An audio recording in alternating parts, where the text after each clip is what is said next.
আসসালামু আলাইকুম প্রিয় দেশবাসী, দেশে এবং দেশের বাইরে যারা আছেন সবাইকে জানাই আসসালামু আলাইকুম। আমি একটা বিষয় নিয়ে দু চারটে কথা বলতে চাই, সেটি হলো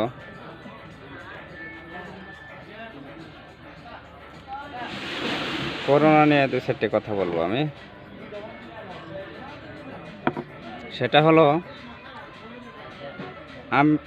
আপনি আমার কাছে যদি টাকা পান বা আমি আপনার কাছে টাকা পাই, তাহলে যদি আপনি আমার কাছে টাকা চান তাহলে বলি আমি করোনা যে কেমনে টাকা পয়সা দেই, টাকা পয়সা দিতে পারতেছি না, চাকরির ব্যবসা নাই করোনার কারণে। আর আপনার কাছে যদি আমি টাকা পাই তাহলে আপনি বলেন যে কেমনে টাকা পয়সা দেই, করোনার কারণে যে আসলে টাকা পয়সা ইনকাম নাই, কেমনে টাকা পয়সাটা দেই। আচ্ছা, তাহলে কিন্তু করোনার দয় দিয়ে কিন্তু আমরা কিছুটা সময় আমরা নিয়ে নিলাম। আচ্ছা, তাহলে আর অন্য আরেকটা জায়গায় করোনা, মোটামুটি শিক্ষা প্রতিষ্ঠানেও করোনা প্রভাব আছে।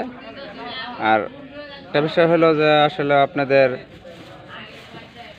আর যে অন্য অন্য সব কাজগুলো, এগুলো কিন্তু আসলে প্রচুর পরিমাণে আপনার চলতেছে এবং কি হইতেছে, কোনো কাজ কিন্তু আর আটকে নাই। যেমন ব্যবসা বাণিজ্য, যেমন আরও হলো বিয়া শাদি করানি, বিয়া শাদি দেওয়া, যেমন আরও হলো আপনার জমি বিক্রি, জমি কিনা, জমি বেচা, যেমন আরও বিভিন্ন বিভিন্ন ব্যবসা বাণিজ্য আছে, যে যে ব্যবসায় করে সব কিছু কিন্তু চলতেছে। খালি যদি আপনি আমার কাছে টাকা পান বা আমি আপনার কাছে টাকা পাই, তখনই কিন্তু আসলে করোনার প্রভাবটা পড়ে, নাহলে এছাড়া কিন্তু আর করোনার প্রভাব পড়তেছে না। তো আসলে আমি আর বেশি কিছু বলতে চাই না। সবচেয়ে বড় কথা হলো যে আসলে সবাই ভালো থাকেন, সুস্থ থাকেন, এই কামনাই করি। আর আমার জন্য দোয়া করেন, যে সবাই আপনাদের জন্য দোয়া করি। আবারই আমি বিদায় নিলাম। আসসালামু আলাইকুম।